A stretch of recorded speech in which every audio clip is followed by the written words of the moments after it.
Hey everybody, Tim here, overlanding for fun.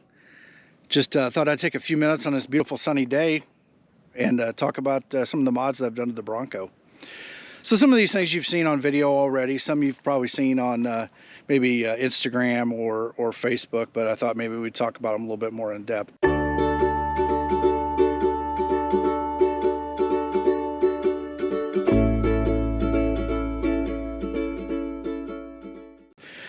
So starting up here on the A-pillar, I've installed a set, actually two sets of Z-Roads lights. Now it's a kit where you can purchase either the bracket or you can purchase it with the bracket and the lights. Now they have options for all white lights, all amber lights, or a combination thereof. But very simple install. The only thing that I had a little bit of an issue with the wiring harness that ran across from one side to the other has to go underneath this cowl, and in order to remove the cowl you have to take the windshield wipers off. Sounds like an easy task, and it really is, but you do have to get a specialty tool to do that. They're not that expensive. You can get them on Amazon. I tell you what, I was nervous doing it the first time.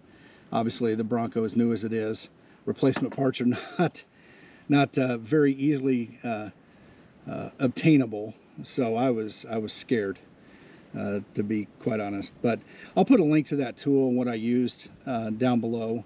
All the stuff I'm going to show you today, guys, none of it I'm not sponsored by any of these companies. So everything that I'm showing you is stuff that I've paid full price for. So this is my honest opinion, and we'll just leave it at that. Now, coming around to the front here, I do have a ham radio antenna. I've got a radio installed in here, and it's just a simple NMO mounted antenna, and it's on an articulating mount by Nagoya. Both items I purchased on Amazon, fairly inexpensive. I'm going to do a little bit more in-depth video on ham radios and communications out on the trail, so look for that if you're interested. Unfortunately, as modular and as cool as the Bronco is, because the whole top either is removable or it's made of cloth, it doesn't provide a lot of space for mounting antennas in very good positions. So let's keep on moving around here.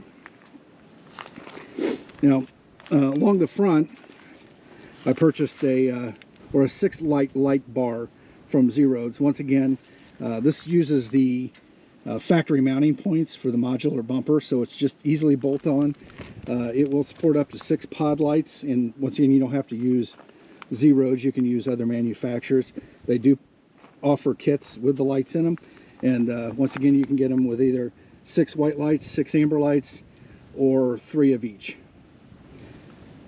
So pretty easy bolt-on mod. Once again, all this I'm wiring up, and I'm using the factory auxiliary switches that are built into the Bronco, which makes it so much easier and not having to find places to mount switches in the cabin. Now coming down here, down below on the bumper, I've also got a set of fog lights. Once again, same amber or same pod lights. It's got a bracket that bolts up to the modular bumper using existing spots, so you're not having to drill, tap, or do anything, and then you mount the pod lights on it. Now it comes in once again a kit where you can buy just the brackets, or you can buy the brackets with either white lights, amber lights, or a combination of both. So in my case, I went ahead and chose the amber lights. Got a set of shackles from Gear America, and you know, they seem pretty good. They're ready for like 68,000 pounds, and hopefully I'll never need them, but they're there if I need them. That was a nice little addition. Now those are, I'm not sure how it's shown up on the camera, but those are a very close facsimile of the Bronco orange that's on the Badlands trim. Coming around to the other side, once again, the other side of the A-pillar pod lights, ditch lights. Now I did replace the antenna. This was not the one I ordered from Amazon, but that's what came in. And the more I think about it, actually I like it a little bit better. The only thing I didn't like about the factory antenna is it actually stood above the roof line, and it could easily get picked up by low branches, things like that, and get popped back into the vehicle. So I like this one. It sits a little lower. It's a rigid antenna. Does a little bit better job. I know a lot of people get these the shorter ones. There's some out there, the bullets, 50 caliber looking type bullets and stuff like that. Although they're cool looking, and if you live in a populated area, large city, something like that, it might be pretty good if you're listening to the radio. But unfortunately, size does matter in a situation like that, and the smaller the antenna, the worse reception you get. So take that with a grain of salt. Coming around on the sides here, I've got the Z-Roads rock sliders. Now they're a 2-inch tubular steel with a plate on top, and it's kind of a neat thing. It's available for both the 2-door and 4-door. The only thing that I would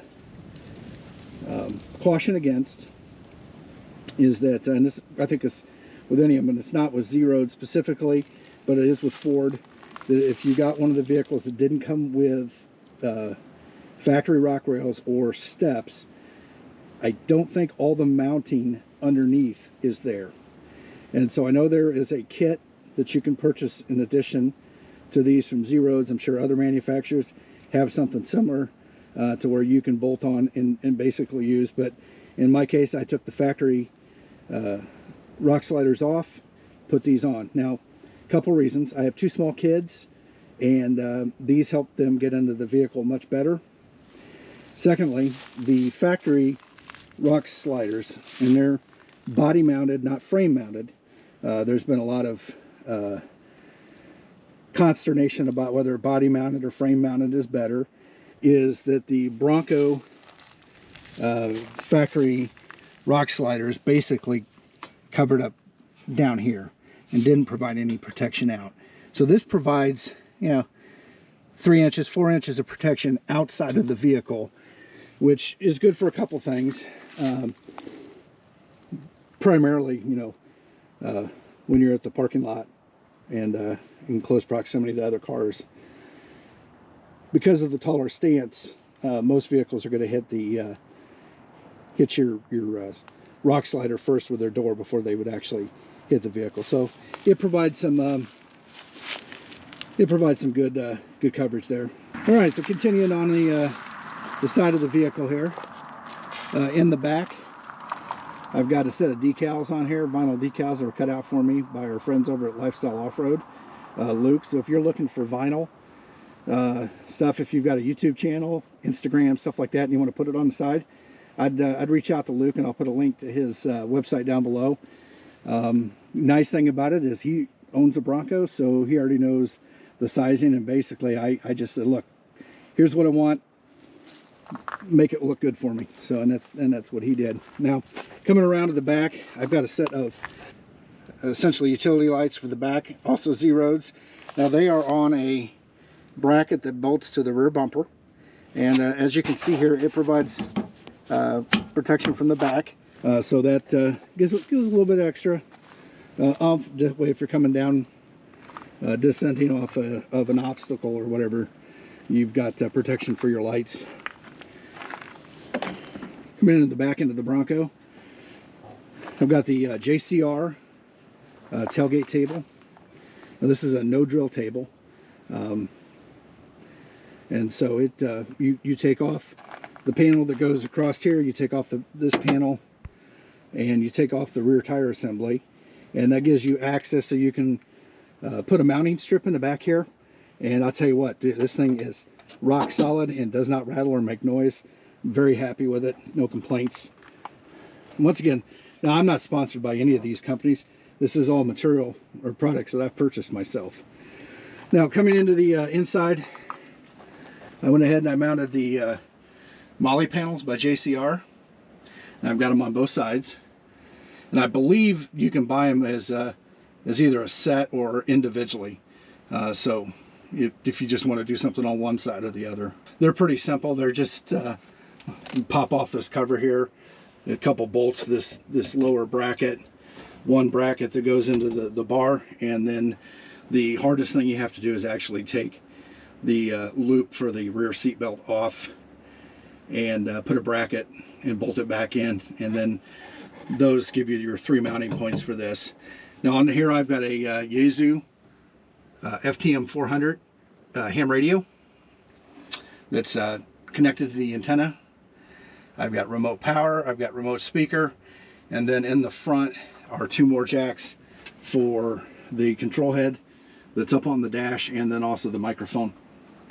And so I'm gonna probably work on putting a video together to kind of show how I got the wires through the vehicle, how I tore the dash apart, which was a whole nother fun task. And I'm gonna be quite honest, I found a great video that I'm just gonna probably link to on pulling that dash apart. It was, I'm not gonna say it was a mess, but it wasn't a walk in the park either. So coming on around to the other side of the vehicle, in the inside, I did purchase a set of the door pocket Molle panels.